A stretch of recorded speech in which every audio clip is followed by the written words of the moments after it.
Assalamualaikum warahmatullahi wabarakatuh. Hai teman-teman, perkenalkan nama saya Sini Melani dari kelas 11 OTKP 2. Di sini saya akan mengerjakan tugas SIMDIK dari Ibu Salsa melalui presentasi animasi. Apa sih pengertian komunikasi dalam jaringan itu? Pengertian komunikasi dalam jaringan adalah perkembangan teknologi bidang komunikasi, jadi hampir setiap orang dapat berhubungan dengan cepat tanpa mengenal waktu dan ruang. Terus apa sih tujuannya? Nah, tujuan komunikasi dalam jaringan yaitu untuk pertukaran informasi, meningkatkan produktivitas, menghemat tenaga, waktu, dan biaya, mempererat hubungan, menunjang otoritas dan norma-norma, serta hiburan. Lalu, fungsinya apa sih? Fungsi komunikasi dalam jaringan yaitu berfungsi sebagai media penyebaran dan pertukaran informasi, yang mana para pengguna internet memungkinkan untuk mengakses informasi dengan lebih cepat dan memberikan informasi kepada khalayak yang lebih luas. Adapun jenis-jenis komunikasi dalam jaringan yaitu sebagai berikut. Jenis-jenis komunikasi dalam jaringan, yang pertama ada komunikasi sinkron chat, yang kedua ada komunikasi asinkron chat, yang ketiga ada komunikasi sinkron cell, yang keempat ada komunikasi sinkron video call, yang kelima ada komunikasi asinkron video, yang keenam ada komunikasi daring formal, yang ketujuh ada komunikasi daring informal, dan yang terakhir ada komunikasi daring non-formal. Adapun sistem komunikasi dalam jaringan terbagi menjadi 4. Yang pertama, real-time system. Real-time system adalah komunikasi online yang proses pengirimannya langsung pada saat itu juga, saat data diterima dan mengirimkannya kembali, hasil yang telah diproses ke pengirim data.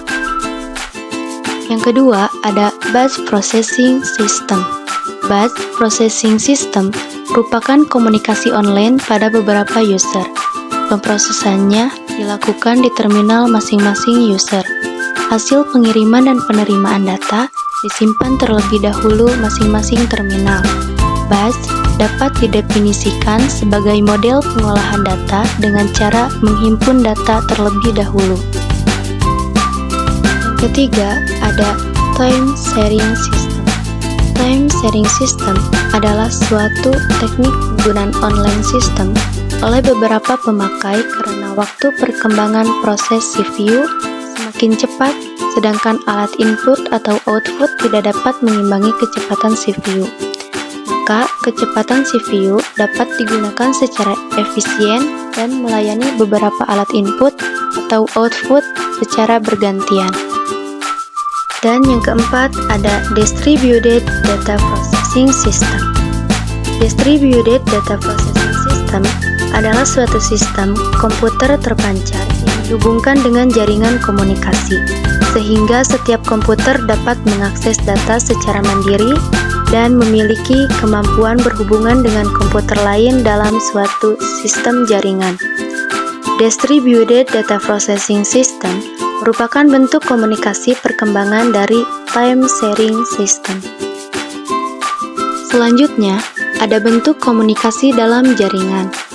Yang pertama ada text chat.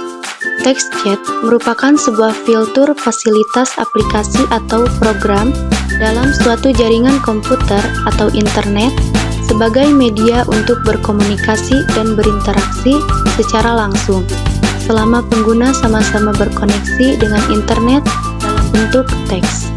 Adapun contohnya yaitu Yahoo, Messenger, Google Tile, Facebook, dan lain-lain. Dan yang kedua ada video chat. Video chat merupakan komunikasi yang dapat memanfaatkan audio dan video saat yang bersamaan.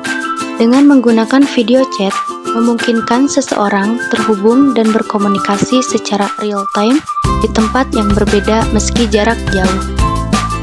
Adapun contoh aplikasinya yaitu Skype, FaceTime, Camproll, Facebook, dan Google Hangout. Macam-macam komunikasi dalam jaringan itu terbagi menjadi berapa bagian ya? Macam-macam komunikasi dalam jaringan. Yang pertama ada komunikasi serempak atau sinkronous. Komunikasi serempak disebut juga dengan komunikasi sinkron. Komunikasi ini merupakan komunikasi yang menggunakan komputer untuk berkomunikasi dengan orang lain secara serempak dan waktu nyata atau real time. Bentuk komunikasi langsung dapat berupa text chat dan video chat atau kombinasi keduanya. Aplikasi komunikasi sinkron berupa video chat, misalnya Skype, Viber, FaceTime, Facebook, video call, dan lain-lain. Yang kedua, ada komunikasi tak serempak atau asinkronous. Adalah kebalikan dari komunikasi serempak. Komunikasi tidak langsung merupakan komunikasi yang dapat menggunakan perangkat komputer dan jaringan internet yang dilakukan secara tunda.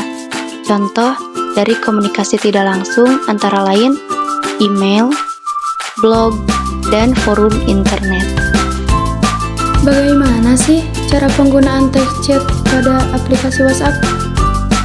Berikut adalah caranya. Pertama-tama, masuk ke aplikasi WhatsApp.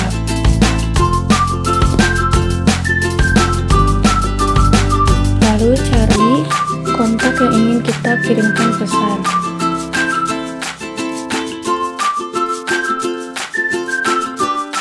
Selanjutnya, ketuk gambar yang berbentuk seperti papan pesan.